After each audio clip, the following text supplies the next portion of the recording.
2020. I'm your host, Eldridge Chavez, and you can catch the CUNYAC Winter Feature every Friday here on our website, CUNYathletics.com, and on our YouTube channel, CUNY Athletics Conference, as well as on our social media feeds by searching CUNY Athletics. If you missed our last Winter Feature, please go give it a watch. I sat down with CCNY's Lucy Piancentini, where we spoke about her academic career at City College, her time interning with NASA, and what takeaways she'll have once her time as a Beaver comes to a close. Finally, a big thank you to our sponsor for today's Winter Feature, HSS Hospital for Special Surgery, the official hospital for the CUNY Athletic Conference. Now, sitting with me today is a senior from York College. He's majoring in physical education with a minor in education. He is the captain of the Cardinals men's swimming team from the Bronx, New York. Please welcome our guest, the Cardinals, Anthony Nazario. Anthony, what's up, buddy? Thank you so much for being here today. What's going on? Feeling good, feeling great. Glad to be here. Appreciate it. So Anthony, before we get started with the questions, some exciting news literally just happened a few minutes before we got together. Do you want to share that with us? Oh, no, of course. So basically, I've been unemployed for some time, like many of us during this harsh time. And I got a call from a teammate of mine, and she had a job offer. She said, I think you will be a good fit for this job. And all I had to do is fill out the paperwork, and I'm in the process. So I will be working with special needs children and aiding them in their everyday needs. And it's a true blessing.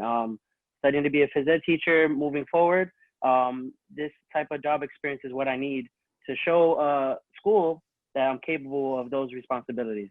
That's awesome, man. Congratulations. That's such great news, and especially during these unprecedented time with this pandemic that we're in. Any sort of good news is great news. So congratulations again. And we'll definitely touch more on your future aspiration as a phys ed teacher. So just straight off the back, why York College? What made you decide to study at York?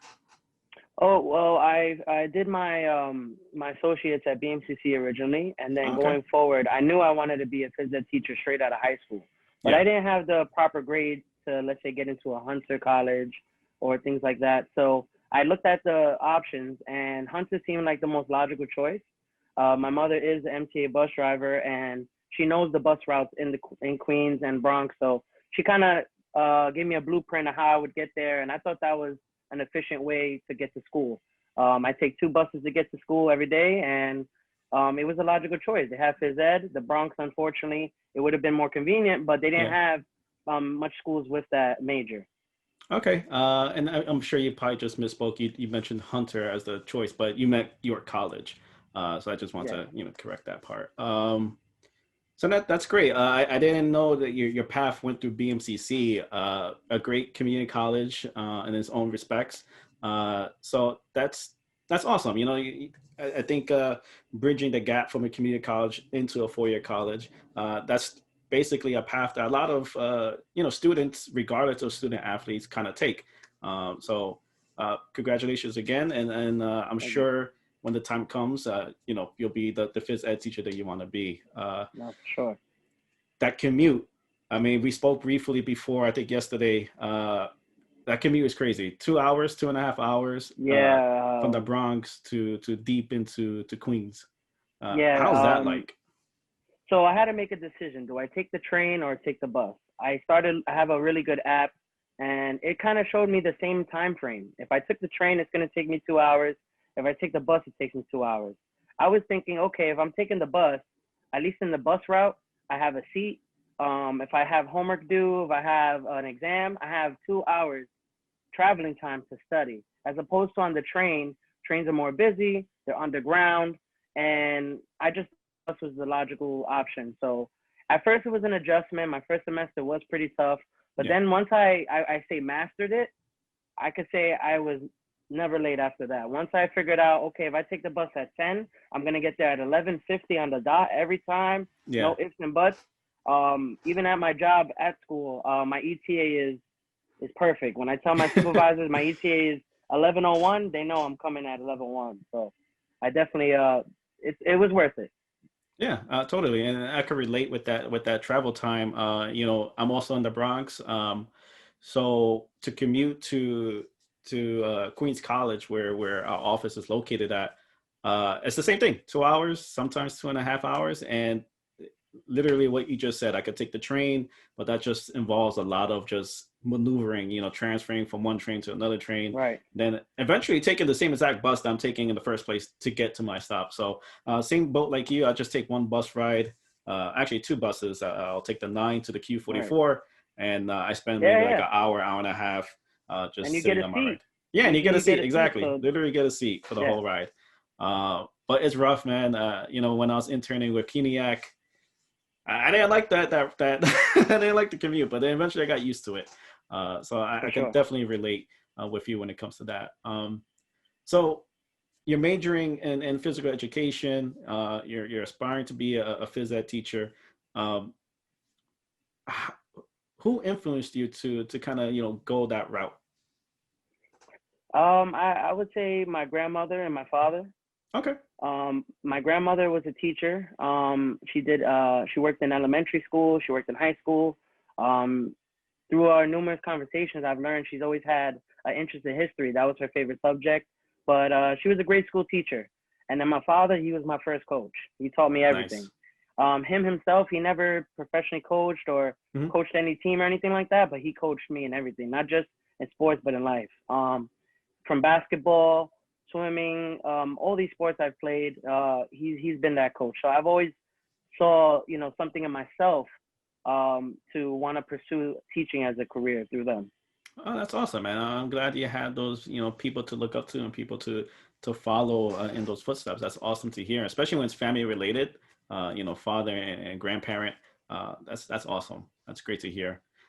So, not only did you get this amazing opportunity just now, but you also interned recently with the Reach Swimming Academy. Talk to me about that Yes, experience because it's similar to the job that you have right now, the job yes. the offer you just have. So talk to me about that, please. So Reach Swim Academy is an up and coming swim program that I mean I wouldn't even say up and coming anymore. They're pretty established, but Hmm. they specialize in teaching kids with special needs, and I think that's a beautiful thing. Florencio, my supervisor, he's the creator of the program. He came up with this idea many years ago, and I remember he asked me to jump along with him in this journey. And unfortunately, due to school and the time frame, I wasn't able to in the beginning. Yeah. But he always told me one thing. He said, "You will always have a job with me." And years later, sure enough, I'm down on my luck. I don't have a job. I'm going to school. I need to make money to go to school. And I gave him that call, and he was a man of his word. He That's awesome. hired me on the spot. He knew what I was capable of. And then I learned a thing or two of working with the special needs community, working with kids who are nonverbal. When you speak to them and they may not speak back, but to understand that they're not ignoring you, it's just there's a lot of things going on with them in their brain Yeah. that may prevent them from speaking, or maybe they choose not to. So working with that company was a privilege and an honor because I got to get hands-on experience with just children in general, and to see what parents go through to find a swimming program or to find any program for their kids with special needs. To be a part of that community was so heartwarming. I enjoyed going to work every day, seeing those kids smile. Anthony's here, all those things. It was very heartwarming. That's I really amazing, man. enjoyed it. I love hearing that. And, that definitely warms people's hearts to hear that. Definitely the obstacles that parents have to go through with special needs children, and to have an outlet like you and like the Reach Swimming Academy program to be able to utilize those resources, makes a big difference. And not only to the kids, but also to the parents. That's a unreliable that's a reliable resource that people tend to overlook, especially children with needs. So that's awesome, and congratulations to that. um so we spoke privately again, like yesterday, um and you mentioned you have a saying, a phrase, I guess, or a passage, for lack of better words, that you live by. What's those words that you tell yourself? Yes. So I live by these words. It says, limit excuses and embrace solutions. Through my time in York, through my time in life, I've realized that the people who have the most excuses usually don't get far in life, or they don't push themselves. They're lack of motivation, excuse me. And So that's limiting excuses. And then when you embrace solutions, having options, having different ways to do things. You know, going into college, I had options. I could have went to this college, that college, but having those options is great. It's always a great thing, and it helped me in a lot of situations. And I'm starting to teach that to my younger nephews and my little cousins, and even kids that I meet throughout the park and things like Yeah. that. I leave with that. I let them know, I want to give you this quote and I want you to memorize it. And then I tell them, and then when I see them again, I ask them, did you memorize it? So for those who actually do, it shows that it kind of made an impact. And I always tell them this, you may not understand it now, but when you get older, you're going to understand what limited excuses and embrace solutions is. And then you're going to embrace that.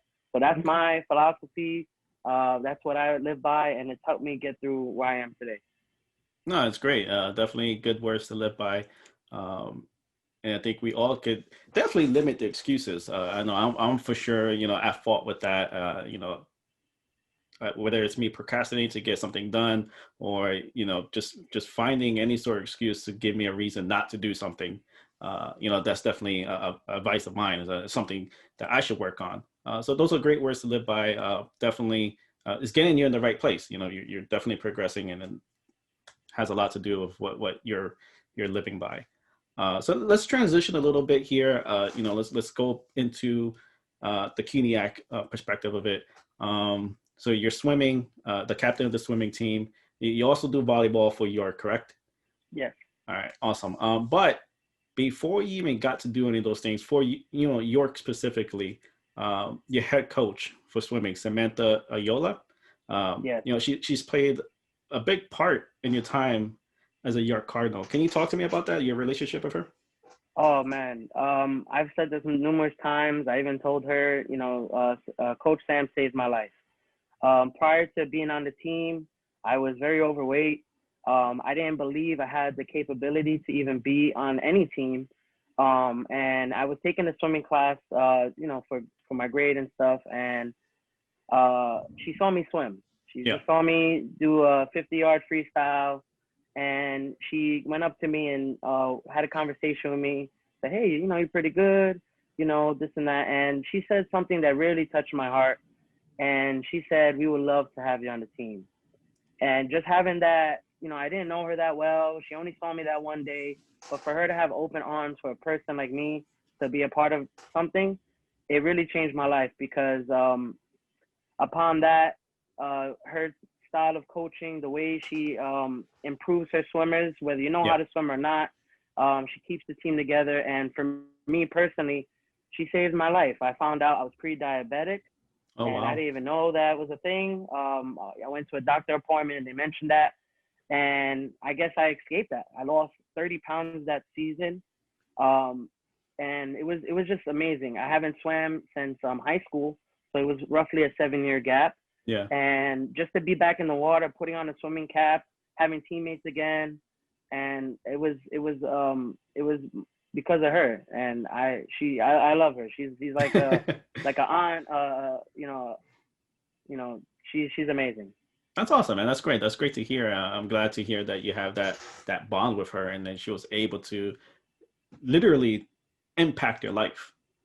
Like that's awesome, and I'm glad to hear that you're taking your health more seriously, and that diabetes is hopefully in the rearview mirror. Yeah, that's the past now. An interesting thing that you mentioned was with that York allowed you to use the Instagram account, right? And kind of yeah, that was really cool. Kind of record the day of, or the life of as a student athlete. Can you elaborate a little bit on that? Yeah, they approached me and a couple other of my friends about this initiative that they were promoting with CUNYAC, I believe, or Division III rather. And they asked me, here, we're gonna give you the account information, and you're just gonna show us what you go through in a day. Yeah. I'm big on social media. I love to post. I love to express what I'm doing, show people, positive things. So I literally showed them the whole day of what I did from when I woke up. Literally, I had the phone, and I put the music on, and I woke up, and I'm getting dressed. I didn't show the getting dressed part, but I did some magic video stuff. Some video editing, yeah. Yeah, some video editing, and I showed them what I did. That year specifically, I did an internship in a school, so I was visiting a school. Hmm. So I showed that trip. Then from there to go to Queens, I showed them each bus I took, and just showing them the whole day, going to work. I didn't have practice that day, so I didn't really show them that much. But and just you know, it was a long day No, I to bet. Yeah. show, and I gave them a lot of content. I would say the most I think anyone did, to be honest. I mean, it just says a lot about student athletes and what it's like and what it takes to be in your shoes. For sure. I'm not to take away anything away from just students in general. I'm sure they have their obstacles, but to take on that responsibility to be a student athlete and more for you to be a captain, because that's an extra amount of responsibilities to kind of make sure your team is doing what they have to do, whether it's academic or Yeah, just for keeping in sure. shape. So that's a lot of responsibilities on your shoulders, and I'm sure you definitely run away with it, no doubt about it. So let's transition a little bit. We'll stick with the CUNYAC. Let's talk about the CUNYAC championship. What was your experience like? Swimming in these championships, like kind of like the atmosphere of it. Can you just talk to me about what goes through your mind? Any jitters, any nervousness, things like that. Go ahead, please.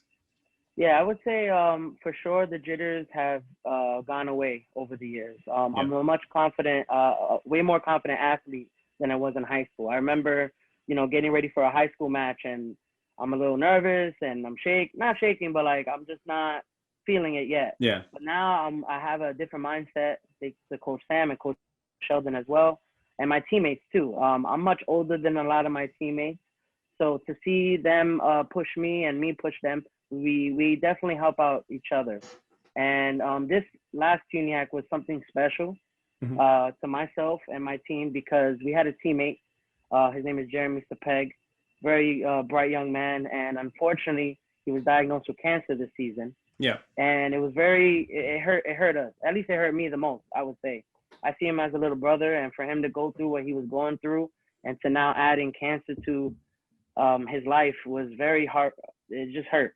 And this whole season we dedicated to him. Our chant, we say York swim, and at the end we said Jeremy to keep his hopes up. We made a bracelet which I have over here that says Jeremy Strong. Yeah. And for CUNYAC, luckily through the grace of God, he was able to be released from this cancer, and he was cancer free before the championships, and he was eligible to even swim there. So it was great to see him back in the water. Hmm. And the coolest thing happened towards the end of the last day. We was doing a relay, and we convinced the coach to put him as the anchor, the last guy to jump in the pool. Yeah. And what we did was he has a very specific clap. Him and Jeremy and I, we attend a lot of sporting events, and he does this very specific clap. And I'm on the pool deck, and I'm reaching out to Brooklyn College, Baruch, and all these guys. I say, hey man, that guy right there, he just beat cancer and he's swimming. I want everyone to cheer for him. And it was pretty cool seeing everyone kind of do this clap the way Yeah. he Yeah. did, Yeah. and get the people involved. And it was very man, I'm so happy for him that he got through that, all the pain and all that, because he really wanted to swim and he couldn't. So it was good to see him in the championships, the last dance, if you want to call it, to be able to swim with us. No, So that's that great. was yeah. I had the privilege of meeting Jeremy. We actually, Harris and I, Harris, your SID, we did like a feature on him, talk about his story, talk about the difficulty of beating cancer. Yeah. And I remember specifically the championship game and hearing him, because at the time I didn't get to meet him face to face. I just spoke Right. to him, over the phone, and so I couldn't put the face at Right. the time. And so I'm like, why are they cheering for this guy? And it didn't dawn on me until now, until you mentioned. I was like, oh, that's awesome. That's an incredible thing that you guys did for him. And yeah, Yeah. down to earth guy. And that red bracelet that you're talking about, yeah, he gave me one too, which I was super honored to receive one. Yeah. We made as a team, we collaborative effort. We made that bracelet happen. Yeah, man, that's And awesome. That's great. Such a chill guy. Definitely enjoyed talking to him. And then I did kind of pull him to the side at that championship game just to have meet him face to face. That's awesome. That's an awesome story. I'm glad to hear. I'm glad that you shared it. Uh, so let's talk about the now, if we can. 2020, one of Yeah. the craziest years, at least in our lifetime, a year that we would never see, that I personally never seen, and again in our lifetime we never seen. Um, but it was a different opportunity for you, right? Amidst this pandemic, staying at home, distance learning, things like that. Um, you took this opportunity to travel. So you were able Yeah. to you started in the East Coast, you made your way to the West Coast. So you got a different perspective on how the pandemic is affecting us, in the country. Talk to me about that. How was that experience like, traveling during this pandemic? It was definitely interesting. There was a lot of backlash for those actions through my Mhm. family, friends, telling me shouldn't do it. I don't know. But the reason I did it is because my best friend who created the trip, his name is JC Rivera. He came up to me with a book. He has a book of notes, and he says, "Hey man, I want to do this trip, and I think this is the best time." He had a book. He filled out all the money, how much we're gonna spend, budget, where we're Yeah. going. He had everything written down. And I think when you're gonna travel with someone, you definitely want to have a plan. And the timing was kind of perfect because we left, I would say, at the end of June. So statistic wise, the virus was much lower during that time in New York. Yeah. And we had the plan and we went. We drove. We went to Chicago. We went all the way to the West Coast, and it was just him and I. We traveled the world together. It was a great experience. And what we did the whole time is always looked out for each other. We made sure we was close. We wore our mask when we felt we needed to. And in different states, you could see a different perspective on how they treat the virus or even their cases. I went to Bozeman, Montana, Hmm. where they only had 60 cases that week. And I was there on a Friday. So I'm thinking, that's compared to being in New York where there's 100 plus, Yeah. maybe 200 plus. It was definitely a different change. And to see how the community was, they didn't wear too many masks out there. But if you go to like a restaurant or indoor store, they had masks either provided for you or they would just say, wear yours. Hand sanitizer stations. I did a lot of thrift shopping, which was interesting through my travels. And it was a great experience. I'm glad I did it. I was out for 3 weeks Okay. and I drove to the West Coast and then I flew back, um, coming back to New Yeah. York. So it was an amazing time. All right. I mean, it sounds like you had a great time. I'm glad that you got to experience that. I'm glad that you're healthy. You come back healthy. Oh yeah, and I Uh, got tested too, and I was negative. So like, it was icing on the cake to travel through all that time, 3 weeks, all the exposure to people, being safe, staying 6 feet, even more, yeah. and then to come back get tested and I was negative. It was icing on the cake for that trip for sure. Yeah, that's awesome, man. That's awesome. I'm glad to hear that, and that's definitely a story that you go take with you uh, years and years from now. Something you could share with your future kids, grandkids, or Yeah, whatever for the case sure. may be. I'm glad you got to experience that. Anthony, thank you so much for spending some time with me. I do have one more question that I'd like to ask everyone that I get to interview during these features. Anthony, now that you're kind of there, you took the first step today with that phone call, but where do you see yourself in 10 years? Definitely in the school for sure. Hmm. The name Anthony Nazario, I feel, is not something you would hear just now in this interview, Okay. or maybe in the York pages and things like that. I feel like in my success through the type of character I am, you're gonna hear me as a coach, whether in basketball, swimming, baseball. I play many sports, and if not, then you will hear my students' names. You will hear the success of those students, and I take pride in their success as opposed to my own. Yeah. So I definitely see myself in a school, specifically a middle school. Okay. I feel I have a connection with the younger minds, and I feel like as I get older, maybe I would decide to maybe eventually go to a high school, and then Okay. maybe when I'm an old man, maybe work in a college. So you'll definitely hear my name again. I can see myself in a school working. living my dream. Being a phys ed teacher is my dream, and day by day I'm achieving it. So I'm looking forward to it. That's great, man. That's awesome. I love to hear it. I love to hear anyone working in the education system to be that mentor, to be able to basically, set the pathway for future generations. That's awesome, and I'm glad to hear that. I'm sure when the time comes, you'll be exactly where you want to be. Do you have any? Sorry to cut you. Do you have any closing remarks before we end our conversation, Anthony? I'm gonna leave off with the quote for those who are watching this. If things are tough and things aren't going in your direction, just limit those excuses and embrace those solutions, and you will get through it for sure. Awesome, Anthony. Thank you so much. I really appreciate it. Again, thank you, Anthony. Thank you so much for joining me today, and thank you all for continuing to support our features. I had such a blast getting to know the student athletes on such a personal level. Just a reminder, the winter features go up every Friday on our website, CUNYathletics.com, as well on all our social media feeds by searching CUNY Athletics. For Anthony Nazario, I'm Eldris Chavez, and until next time, cheers. Thank you.